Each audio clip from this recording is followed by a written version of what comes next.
Welcome to Galaxy Classes, where concepts become clear and learning becomes powerful. Hello बच्चों, तो चलिए आज हम हिस्ट्री का एक बहुत ही इंपॉर्टेंट और I must say fascinating chapter शुरू करते हैं.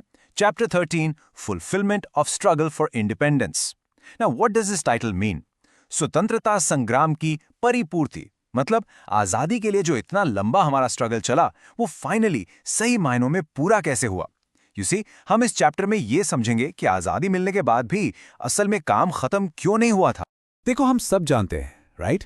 इंडिया बिकेम इंडिपेंडेंट ऑन 15 अगस्त 1947. हम हर साल सेलिब्रेट करते हैं. बट यहां एक बहुत बहुत बड़ा सवाल है. क्या आजादी मिलते ही हमारा स्ट्रगल, हमारा संघर्ष बस वहीं खत्म हो गया? Just think about it for a second. जो इंडिया का मैप आज आप देखते हो, क्या आजादी के दिन वो बिल्कुल वैसा ही था? क्या पूरा का पूरा भारत एक था? Well, the answer isn't that simple. और इसका जवाब ही इस पूरे चैप्टर का कोर है. सो लेट्स डाइव इन और इस अधूरी आजादी की कहानी को पूरा करते. Okay, so here's our game plan for today. First up हम समझेंगे कि आजादी अधूरी क्यों थी.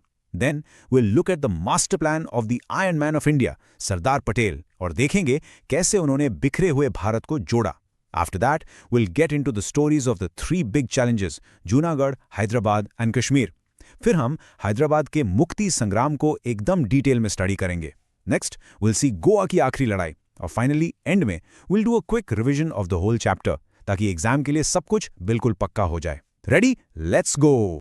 तो चलिए शुरू करते हैं अपने पहले टॉपिक से, फ्रीडम बट इनकम्प्लीट. बच्चों, आज़ादी मिलना नो डाउट एक बहुत बड़ी जीत थी, but it wasn't the complete victory. Congress का जो सपना था वो था एक अनडिवाइडेड इंडिया, यानी अखंड भारत. लेकिन ये सपना अधूरा था. पर क्यों? क्योंकि उस टाइम का इंडिया बेसिकली दो हिस्सों में बटा हुआ था.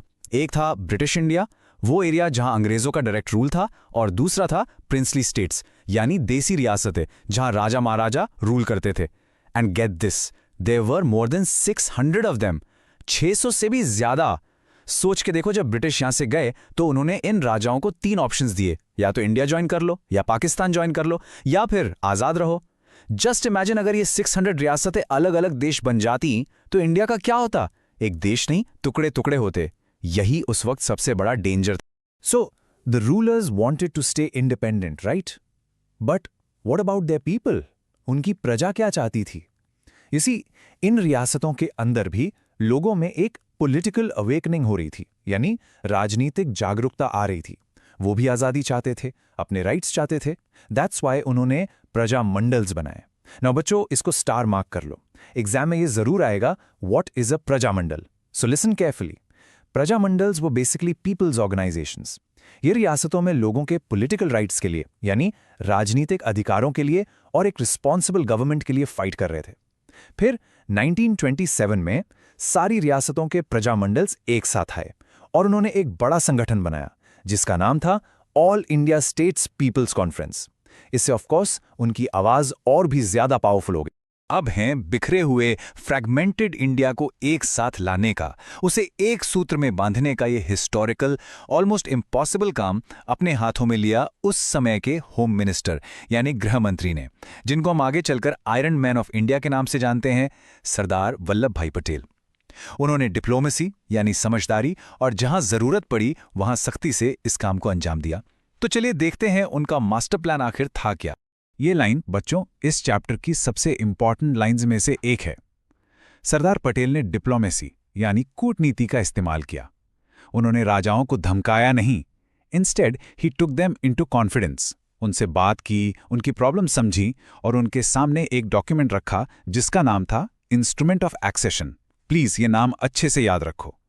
एसेंशियली ये एक मर्जर अग्रीमेंट था. इसके अकॉर्डिंग राजा अपनी रियासत के सिर्फ 3 main subjects, defence, foreign affairs और कम्युनिकेशन, इंडियन गवर्नमेंट को दे रहे थे. और इसके बदले में उन्हें ऑटोनॉमी यानी उनके इंटरनल मामलों में स्वायत्ता का प्रॉमिस किया गया. It was a brilliant move. तो सरदार पटेल की अपील और उनकी डिप्लोमेसी काम कर गई. ज्यादातर राजाओं ने देश की यूनिटी को समझा और इंस्ट्रूमेंट ऑफ एक्सेशन पर साइन कर दिया. But as always there was a twist. 3 रियासतें ऐसी थीं जिन्होंने साफ इनकार कर दिया, और ये थीं जूनागढ़, हैदराबाद और कश्मीर. इन तीनों ने आजाद भारत के सामने एक बहुत बहुत बड़ा क्राइसिस खड़ा कर दिया. तो चलिए अब इनकी कहानी को एक एक करके समझते. Okay, now look at this table on your screen very carefully. इससे आपको इन तीनों स्टेट्स की प्रॉब्लम की जड़, द रूट कॉज, समझ में आ जाएगी। Notice a pattern here. देखो, हर केस में रूलर की इच्छा यानी राजा की मर्जी और प्रजा की इच्छा यानी जनता की मर्जी बिल्कुल ऑपोजिट हैं। जूनागढ़ का नवाब पाकिस्तान जाना चाहता था, लेकिन वहां की ज्यादातर जनता इंडिया में रहना चाहती थी। हैदराबाद का निजाम इंडिपेंडेंट रहना चाहता था, लेकिन वहां के लोग इंडिया के साथ जुड़ना चाहते थे। और कश्मीर में राजा हरि सिंह आजाद रहना चाहते थे, जबकि जनता का झुकाव इंडिया की तरफ था। यही कॉन्फ्लिक्ट, यही मतभेद इन तीनों केसेस का सबसे बड़ा रीजन था। तो चलो पहले जूनागढ़ की बात करते हैं। ये सौराष्ट्र रीजन यानी आज के गुजरात में एक छोटी सी रियासत थी। यहाँ के नवाब ने अचानक से अनाउंस कर दिया कि वो पाकिस्तान के साथ जुड़ेंगे। Now this was a very strange decision. क्यों? क्योंकि जूनागढ़ ज्योग्राफिकली पाकिस्तान से जुड़ा हुआ भी नहीं था। जैसे ये खबर आई, वहां की जनता, प्रजा सड़कों पर उतर आई। They protested strongly. जब नवाब ने देखा कि लोगों का गुस्सा बढ़ता जा रहा है और इंडियन गवर्नमेंट भी आगे बढ़ रही है, तो वो डर के मारे रियासत छोड़कर पाकिस्तान भाग गया। और उसके बाद इन February 1948 Junagadh was officially merged into India. Case closed. अब हम बात करेंगे उस रियासत की जो आजाद भारत के लिए शायद सबसे बड़ा हेडेक थी, हैदराबाद। बच्चों, उस टाइम हैदराबाद इंडिया की सबसे बड़ी और सबसे रिच प्रिंसली स्टेट थी और बिल्कुल इंडिया के दिल में। यहां का जो स्ट्रगल था, it was very long, very complicated and very intense. और हां, एग्जाम के पॉइंट ऑफ व्यू से this topic is the most important. इस पर शॉर्ट नोट आने के चांसेस बहुत ज्यादा होते हैं, इसलिए हर डिटेल को बहुत ध्यान से समझना। So what was the problem in Hyderabad? Well, वहाँ का रूलर निज़ाम ऑटोक्रेटिक था, यानी उसकी तानाशाही चलती थी। लोगों को कोई सिविल या पॉलिटिकल राइट्स नहीं थे, मतलब ना बोलने की आज़ादी, ना ऑर्गेनाइजेशन बनाने की आज़ादी, नथिंग। इसलिए लोगों ने अपने राइट्स के लिए आवाज़ उठाना शुरू किया। अलग अलग रीजन्स में ऑर्गेनाइजेशंस बनाए गए, जैसे तेलंगाना में आंध्र परिषद और मराठवाड़ा में महाराष्ट्र परिषद। बट इस पूरे स्ट्रगल के जो मेन हीरो थे, वो थे स्वामी रामानंदा तीर्थ। उन्होंने 1938 में हैदराबाद स्टेट कांग्रेस बनाई। जब ये मूवमेंट स्ट्रांग हुआ, तो निज़ाम ने लोगों की आवाज़ को दबाने के लिए रज़ाकार्स नाम की एक प्राइवेट आर्मी बनाई। ये एक बहुत ही क्रूर यानी ब्रूटल फोर्स थी, जिसका लीडर था Kasim Rizvi. Sardar Patel tried to negotiate with the Nizam again and again, लेकिन निज़ाम आज़ाद रहने की जिद पर अड़ा रहा। इसी बीच कासिम रिजवी के रज़ाकार्स ने आम लोगों पर, स्पेशली नॉन मुस्लिम्स पर, अत्याचार करना शुरू कर दिया। जब जुल्म हद से बढ़ गया और सारे पीसफुल ऑप्शंस फेल हो गए, तब इंडियन गवर्नमेंट ने मजबूर होकर पुलिस एक्शन लेने का डिसीजन लिया। इस मिलिट्री ऑपरेशन का कोड नेम था ऑपरेशन पोलो। बच्चों, प्लीज इसको याद रखना, 1 मार्क क्वेश्चंस में हमेशा पूछते हैं। On 13 September 1948 the Indian army entered Hyderabad, और सिर्फ 4 दिन के अंदर on 17 September 1948 the Nizam's army surrendered, and just like that Hyderabad became a part of India forever. बच्चों, एक बात जाननी बहुत जरूरी है। इस पूरे हैदराबाद मुक्ति संग्राम में मराठावाड़े रीजन का जो कंट्रीब्यूशन था, वो सबसे बड़ा था। इसे लायंस शेयर कहते हैं। वहां के लीडर्स जैसे गोविंद भाई श्रॉफ और उनके साथी, उन्होंने इस मूवमेंट को जिंदा रखा। बहुत से लोगों ने अपनी जान की कुर्बानी दी। फॉर एग्जाम्पल, एक जर्नलिस्ट थे शोएबुल्ला खां, जिनको निज़ाम के सपोर्टर्स ने मार दिया था। इन सब के सैक्रिफाइस ने पूरे देश को इंस्पायर किया और इस स्ट्रगल को उसकी मंजिल तक पहुंचाया। और इसी हिस्टोरिकल दिन को, यानी 17 सितंबर को कमोमरेट करने के लिए मराठवाड़ा रीजन में आज भी मराठवाड़ा मुक्ति दिन सेलिब्रेट किया जाता है। For them that is their independence day. ये fact fill in the blanks के लिए काफी इंपॉर्टेंट है। ओके, अब आते हैं तीसरे और सबसे कॉम्प्लेक्स चैलेंज पर, कश्मीर। यहाँ के रूलर राजा हरि सिंह हिंदू थे, जबकि ज्यादातर पॉपुलेशन मुस्लिम थी। राजा हरि सिंह ना इंडिया के साथ जाना चाहते थे, ना पाकिस्तान के साथ। वो इंडिपेंडेंट रहना चाहते थे, but Pakistan wanted to capture Kashmir. इसलिए अक्टूबर 1947 में पाकिस्तान ने आर्म्ड इंट्रूडर्स यानी हथियारबंद कबायली हमलावरों को कश्मीर में अटैक करने भेज दिया, जिनको पाकिस्तानी आर्मी का पूरा सपोर्ट था। ये हमलावर तेजी से श्रीनगर की तरफ बढ़ने लगे। जब राजा हरि सिंह को लगा कि अब कश्मीर उनके हाथ से चला जाएगा, तब उन्होंने इंडिया से मिलिट्री हेल्प मांगी।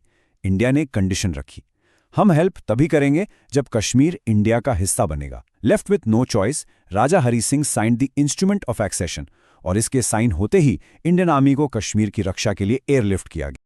तो इस तरह सरदार पटेल के विजन से प्रिंसली स्टेट्स का इंटीग्रेशन तो हो गया, but wait, was the story of India's freedom complete? Not yet. अंग्रेज तो चले गए थे, लेकिन 2 और यूरोपियन पावर्स, फ्रांस और पोर्चुगल, अभी भी इंडिया के कुछ पार्ट्स पर रूल कर रहे थे। जब तक उन्हें नहीं निकाला जाता तब तक आज़ादी का संघर्ष पूरा नहीं हो सकता था। तो चलिए देखते हैं ये आखिरी लड़ाई कैसे लड़ी गई। Let's talk about the French colonies first. India में पुडुचेरी, चंद्रनगर, माहे और कराईकल जैसे छोटे छोटे एरियाज फ्रांस के कंट्रोल में थे। After independence the Indian government asked France to hand them over, और फ्रांस ने काफ़ी समझदारी दिखाई। उन्होंने 1949 में चंद्रनगर में एक प्लेबिसाइट करवाया।